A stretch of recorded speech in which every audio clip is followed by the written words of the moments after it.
Assalamualaikum. Waalaikumsalam warahmatullahi wabarakatuh. Ahlan wa sahlan. Halo Ustadz, tanya Ustadz lebih mudah.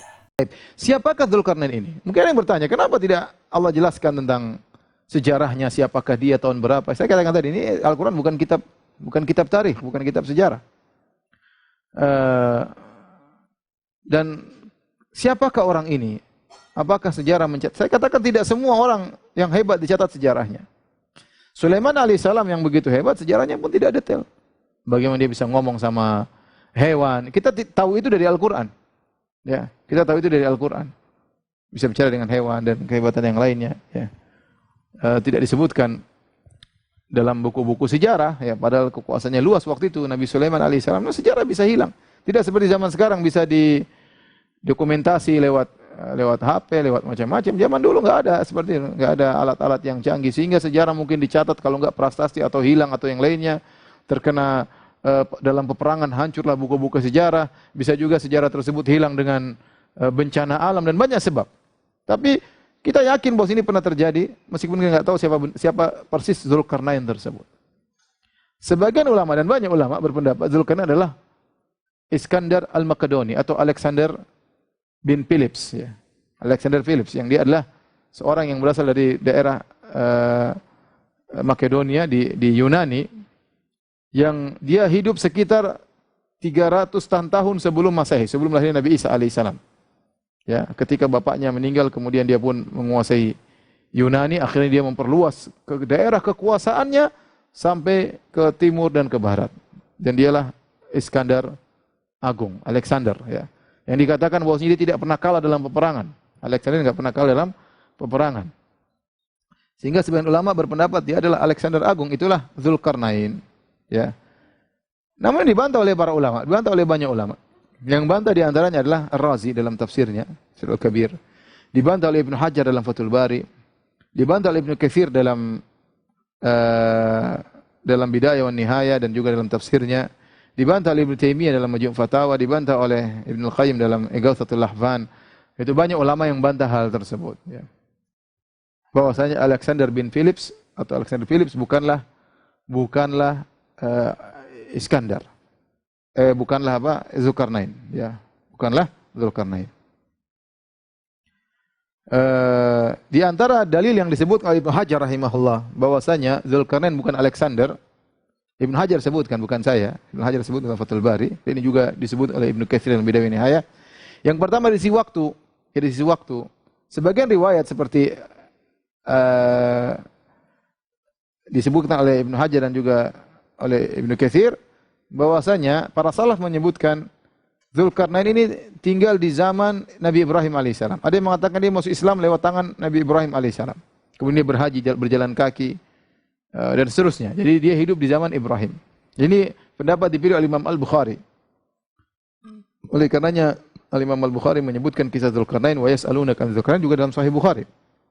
Sebelum kisah Ibrahim. Seakan-akan bahwasanya Dzulkarnain di masa Ibrahim.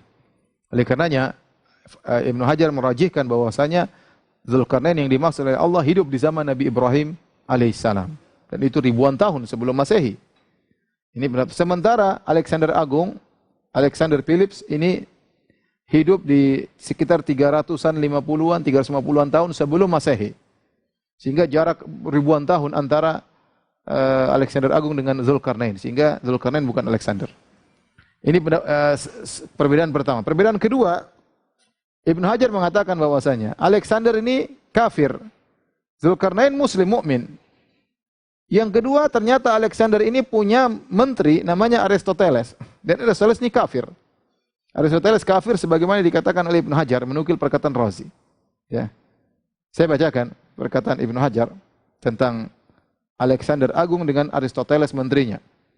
Kata Ibnu Hajar dalam Fathul Bari, qala Fakhrur Razi fi tafsirihi, kana Dzulkarnain nabiyyan wa kana al-Iskandar kafiran. Wa kana muallimuhu Aristoteles wa kana ya'tamiru bi amri wa huwa minal kuffari bila syak. Perhatikan. Berkata Fakhrul Razi dalam tafsirnya bahwasanya Dzulkarnain adalah seorang nabi. Sementara Iskandar Agung kafir. Dan gurunya Aristoteles yang Iskandar atau Alexander ini ikut perintahnya, ikut titahnya Wa huwa minal kuffar bila syak, dan Aristoteles termasuk orang-orang kafir tanpa keraguan. Karena memang Aristoteles bukan orang kafir. Dia seorang Yunani, bukan beragama Nasara, bukan beragama Yahudi, bukan beragama Muslim. Dia kafir. Ya. Dia kafir. Ya. Kemudian saya buka tafsir Al-Kabir milik Ar-Razi. Ini suatu menakjubkan. Ar-Razi ini seorang tokoh Asy'ariyah yang sangat mengagumkan Aristoteles. Tapi dalam kitabnya Tafsir Al-Kabir dia menjelek-jelekan Aristoteles. Wallah alam, ini apakah beliau sadar di penghujung hayatnya? Ini perlu dicek kembali. Tapi dalam bukunya As-Sunnah Taqdis dia mengagungkan Aristoteles. Ya, dan Aristoteles adalah tokoh yang sangat dikagumi oleh orang-orang ahli filsafat. Ya. Berkata Ar-Razi, "Illa anna fihi iskalan qawiyan wa huwa annahu kana tilmidha Aristoteles."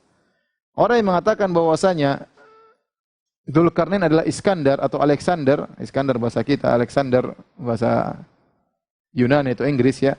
Orang yang mengatakan Dzulkarnain adalah Alexander Agung, ya, ini menimbulkan keganjilan yang besar, iskalan qawiyan.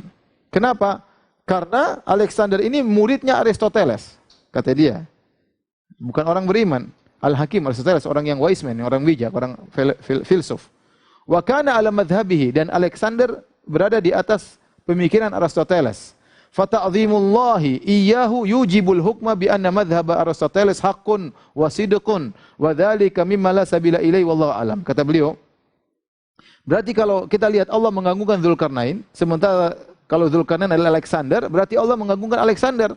Dan kalau Alexander diagungkan oleh Allah, berarti menterinya benar, berarti Aristoteles benar, dan itu tidak mungkin, kata Fakhrul Razi. Berarti dia mengatakan Alexander bukan Dzulkarnain. Jadi intinya Ibnu Hajar menyebutkan dua dalil bahwasanya Alexander Agung bukan Dzulkarnain. Kenapa? Dzulkarnain seorang nabi atau seorang hamba yang saleh dan dia hidup di zaman Nabi Ibrahim alaihissalam. Berbeda, sementara Alexander Agung sekitar 4 abad sebelum atau 3 abad sebelum Nabi Isa alaihissalam, sebelum Masehi. Kemudian yang kedua, Alexander Agung kafir, kata Ibnu Hajar dia kafir, dan gurunya Aristoteles juga kafir. Sementara Dzulkarnain adalah seorang hamba yang saleh. Intinya Alexander Agung bukanlah Dzulkarnain. Taib. Allah alam, kita tidak tahu tentang Dzulkarnain ya, tetapi Allah sebutkan ceritanya, kita baca cerita tersebut, kita yakin pernah ada raja seperti ini. Assalamualaikum. Waalaikumsalam warahmatullahi wabarakatuh. Ahlan wa sahlan. Halo Ustaz, tanya Ustaz lebih mudah.